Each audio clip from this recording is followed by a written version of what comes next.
Assalamualaikum warahmatullahi wabarakatuh. Kembali lagi di channel YouTube saya. Pada kesempatan kali ini saya akan membagikan cara belajar penggunaan VLOOKUP pada mikroskop Excel. Di sini saya akan buka terlebih dahulu mikroskop Excel-nya. Nah, sebagai contoh di sini nanti saya akan membuat tabel dari pertama dan cara penggunaan rumusnya. Misalnya di sini saya akan membuat tabel namanya tabel penjualan.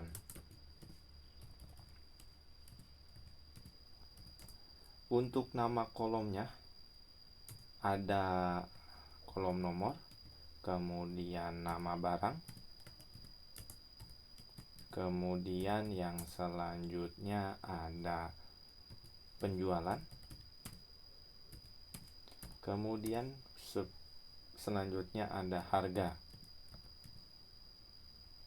Nah, kita atur terlebih dahulu tabelnya biar terlihat. Misalnya di sini untuk nomor 1 nama barangnya adalah minyak.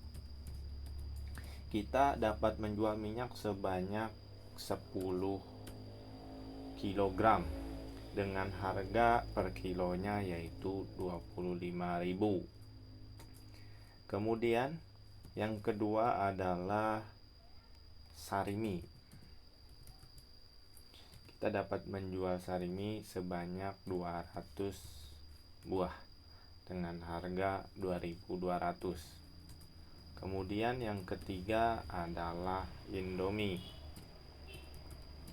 Indomie kita dapat menjual 500 buah, 500 PCS dengan harga 2.400. Kemudian yang keempat adalah sepatu.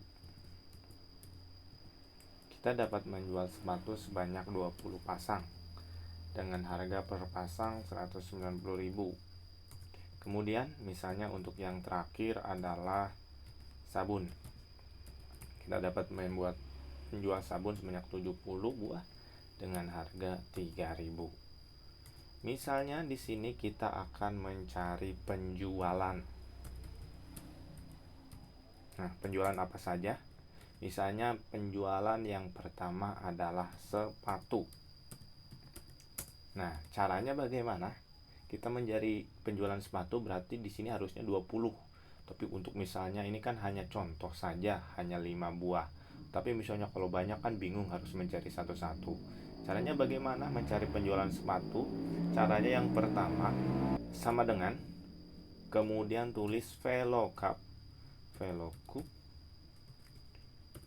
kemudian buka kurung. Nah, kita klik sepatu yang sini karena kita akan mencari sepatu. Kemudian titik koma. Nah, setelah titik koma kita blok dari nama barang sampai 3.000. Berarti dari B2 sampai D7. Setelah itu titik koma. Nah, karena penjualan ada di kolom 2, kolom pertama nama barang, penjualan itu kolom 2 dan harga kolom 3, maka kita ketik 2, kemudian titik koma, kemudian 0, kemudian kurung tutup, lalu tekan enter. Nah, jadi kan seperti itu caranya. Kalau misalnya kita di sini ganti menjadi sabun, maka dengan otomatis kalau sabun 70, maka kalau kita ketik sabun kemudian enter, maka akan berganti 70. Oke, kalau misalnya kita ganti misalnya minyak itu adalah 10, maka dia otomatis berganti menjadi 10. Oke, yang selanjutnya misalnya kita akan mencari harga. Nah, ketika harga, misalnya harga sabun. Harga sabun kan tadi di sini adalah 3.000. Caranya sama dengan VLOOKUP, buka kurung, klik dulu sabun, jangan lupa. Kemudian titik koma, baru blok tabel nama barang sampai sabun sarimi tadi harga 3.000 sampai D7, kemudian titik koma, Karena harga itu di kolom 3, 1, 2, 3, maka kita ketik 3, kemudian titik koma 0, kemudian kurung tutup, enter. Nah, maka otomatis muncul 3000. Nah, kalau misalnya kita cari misalnya harga Indomie, maka akan keluar 2400. Mudah bukan? Itulah bagaimana cara belajar VLOOKUP pada Microsoft Excel. Terima kasih, semoga bermanfaat. Sampai ketemu di video saya selanjutnya. Wabillahi taufiq walhidayah. Wassalamualaikum warahmatullahi wabarakatuh.